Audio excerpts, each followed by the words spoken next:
Talks between doctors and government have been adjourned until next week as parties yet again failed to reach a consensus just today after the Court of Appeal granted the mediators a further 7 days to end the deadlock. And as Timothy Otieno reports, it appears bad blood among those at the negotiating table may be compromising any progress made in the talks so far.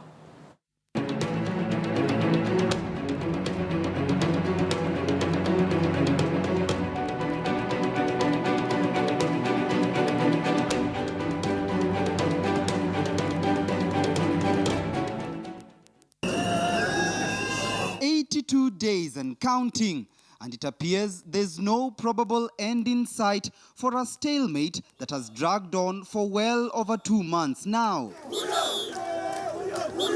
Talks between union officials and government by Friday evening made no meaningful progress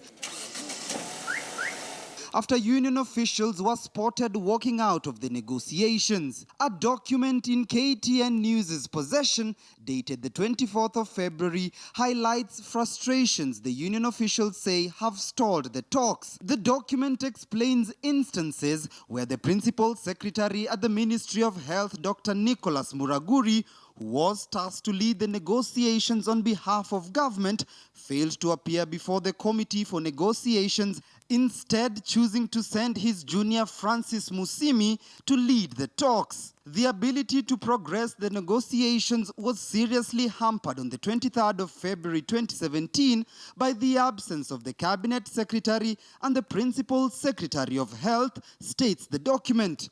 The union has offered to move its position twice and has indicated willingness to continue presenting other scenarios within this mediation process, but these offers have been rejected by government, which would rather the strike continues than table an alternative offer, end quote. The government offered to have the basic pay of an intern medic stand at 44,089 shillings has been rejected by the doctors on several occasions. And even though both sides say much progress has been made in various aspects of the outstanding issues since the talks began 2 weeks ago, the bone of contention, some say, has always been the remuneration clause that still stands as an obstacle to ending the strike. In some counties, we have had doctors go for 6 months without salaries, and yet the national government has released money meant for salaries, but yet it is diverted to do other projects in the county.